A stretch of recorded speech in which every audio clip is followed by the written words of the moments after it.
Hey, Sam here, and I know your day's crazy, but I've got a quick idea to take your stress from overwhelmed to under control. So let's tackle systems from the classroom to your living room, one simple step at a time. This is the Simple Systems with Sam podcast. With the summer storm going on in the background, there is no better topic than summer block scheduling. I love a block schedule. I love the structure that it provides, but it's still so flexible it can fit anybody's needs. And for summer, we still need that. Whether you have kids or you don't, we're going to talk about different ways that you can take a summer block schedule and make it work for you. So you can not only make it a productive and focused summer on the things that you know you want to get done and achieve, but you also have time to relax. We're going to do both of those things as I walk you through how to set up a summer block schedule. Let's rewind just a second. If you don't really know what a block schedule is, it is simply taking chunks of time and putting a different focus or priority. We can go way back to episode 3 and talk about how to set a block schedule up from scratch. If you want more details, feel free to go check that out. But I'm going to run you through the quick nitty-gritty right here. You're going to take your day and you're going to break it into 2 to 3 hour chunks of time, usually dependent on when you have a natural break in your day. This works really well with kids. Usually their break is going to be something around food and snack time or nap time. So we have these natural breaks built in already with them, and it makes it so much easier. If you don't, then you're going to notice when your energy kind of starts to fade off when you're doing a task. So maybe if you wake up at 6, your first block would end around 8 because you're getting through a morning routine and you're naturally ready to switch tasks at 8. You're going to set up blocks that break your day down. You don't want chunks any longer than 3 hours because that's just a lot of time to devote to a focus on anything. Then what we're going to do is we're going to take those blocks and assign priorities to them. And they don't have to be big ones. I make my morning one my morning routine block. I make my nighttime one my evening routine block. During breaks, I will make my lunchtime one my errands or fitness block. And they're just going to give you a sort of guideline on what types of tasks to focus on during that time. What's great about a block schedule is that none of these are set in stone. You're still probably going to have fairly natural breaks. Some of the blocks might get extended some days. Maybe you have a lunch meeting, or maybe you have to prep dinner for a bunch of people. And so you're going to have to shift the length of those blocks up or down, but you can also swap them out. Maybe you have a doctor's appointment, but you couldn't fit into your errands time. So you're going to move your errands block to your doctor's appointment time and flip-flop something else in its place. You're kind of playing Tetris with your time, but still giving yourself an allotted time to spend focusing on the things that matter. So why is summer different? Well, summer we want to sit there and go, so why is summer different? Well, in the summertime, we try to tackle either too much or absolutely nothing. And also, if you have small kids, they're going to be home with you. Even if you don't have small kids, you have big kids, they're home with you. What are you going to do to help keep them entertained over the summer? And how do you build that into something that's making you effective on your goals as well? Well, we're going to start by deciding our priorities for the summer. We talked way back in January about creating focus areas in your life. What are the top focuses that you want? Decide on 3 of the priority areas that you want to focus on. And these are going to be pretty generic. For example, I'm going to do health and fitness. And another one I'm going to do professional development because that's also going to include my master's, along with learning how to teach AP physics. And then number 3, I'm going to do business development. Now, I'm still going to have time spent with my kids. My kids are going to be home with me 2 days a week, and they're going to be in daycare for the other 3.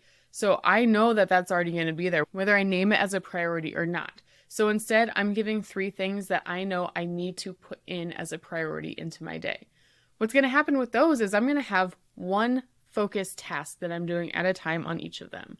So for health and fitness, maybe I need to start out by setting up a meal plan that fits into my diet goals for the summer. And I use diet as in a term of like what I'm going to eat, not necessarily trying to get onto a diet.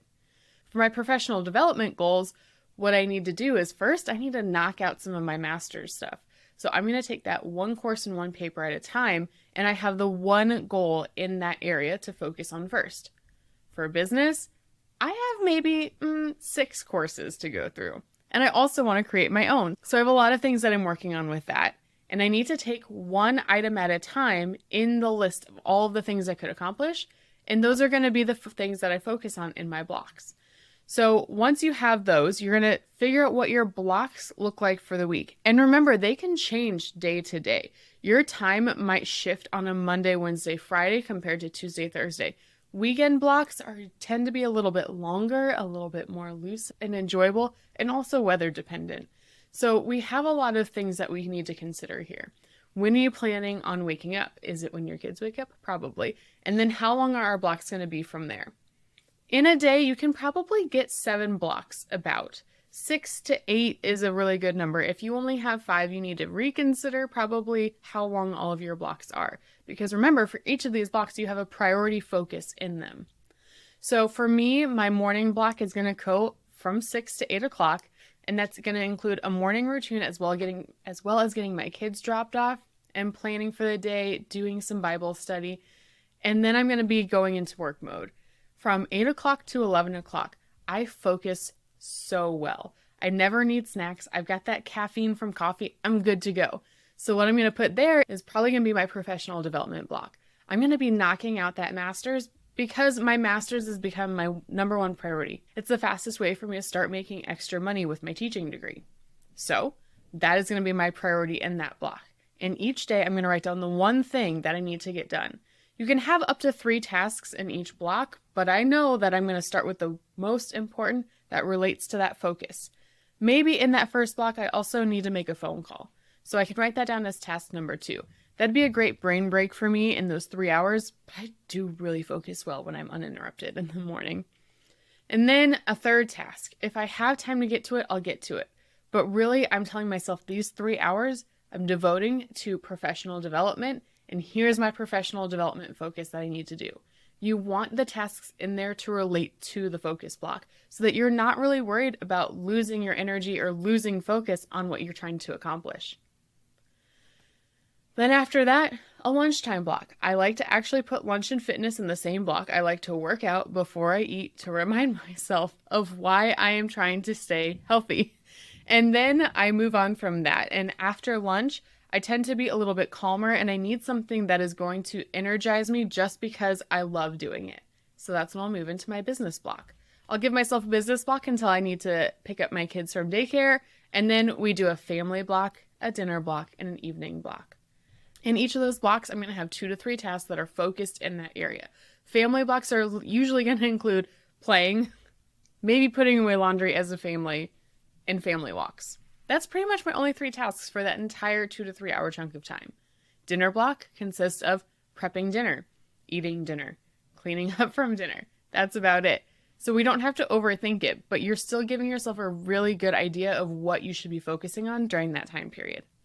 Now, let's talk about how the summer is changing because we have all these kids at home. I'm going to have a 6 and 5-year-old home with me 2 days a week. The baby is going to stay in daycare full time because it just makes the most sense for him. But I'm going to have my big kids here. They're still not big enough to really be alone for very long. So how am I going to still get all these things accomplished with these focus blocks? If I get to have my kids actively in my day twice a week, I'm not going to get nearly as much done. Here's the thing. When they're there, I'm probably going to only get one focus block to myself. And it's going to be when I give them tablet time after lunch for a calm period. Because if we push through lunch, we have way too much energy. So I am going to schedule my time to work on my tasks when I know that they are going to have a time that they can just sit and do their own focus task. As they're younger, it's so much harder to really come by these times. But if you give them a task or a goal to achieve while you are also working on a task or goal to achieve, they are going to be way more bought in. If you have a fenced-in yard or a park you like to go to, you can always try to let them run wild and free and have some outdoor time while you work. That's not really something that I feel comfortable yet with their ages in our new area, and we don't have a fenced-in yard. So instead, I'm going to create activity bags or focus times of them doing something. For instance, they both want to learn piano. They will get 15 minutes each to work on the piano. When they're not doing that, then they'll get to play ABC Mouse. So that's 30 minutes that I'm going to get mildly uninterrupted to focus on something in the background while they work. I can still call that like our family learning block. And maybe I'm reading a book, maybe I'm doing some professional or personal development, but they are also engaged in something as well. Another great thing to think of is creating a playdate block. Literally have a block period that you schedule once or twice a week, probably, where you invite other people over and their kids all just play. If parent needs to leave, you can call it a swap-a-block, where one person is watching the kids, the other person can go run errands, or the other person can go have some alone time, whatever you need, and then you can take over the next week. But also, these block schedules are not set in stone. So if this Monday has a certain schedule, maybe next Monday one of my kids has to stay home from school because they're sick. Well, I'm going to switch out what happens in those blocks. I don't need to hit every single focus priority every single day. It's got great flexibility, but it still outlines my day and organizes it in a way that I'm productive and hitting all of the right things. If you have middle schoolers or high schoolers, this is also a really great time to get them more independently trying to figure out and schedule their own priorities in the day. If they have to do certain chores or they want to meet up with different friends, they can learn to start mapping out their time and organizing it. And then you can also make them have a chore block. You can make them have a reading and please practice your handwriting over the summer block. And then we can move into more of the fun things, like maybe every day at 2 o'clock, they can go over to a friend's house and you can do a swap-a-block with another parent.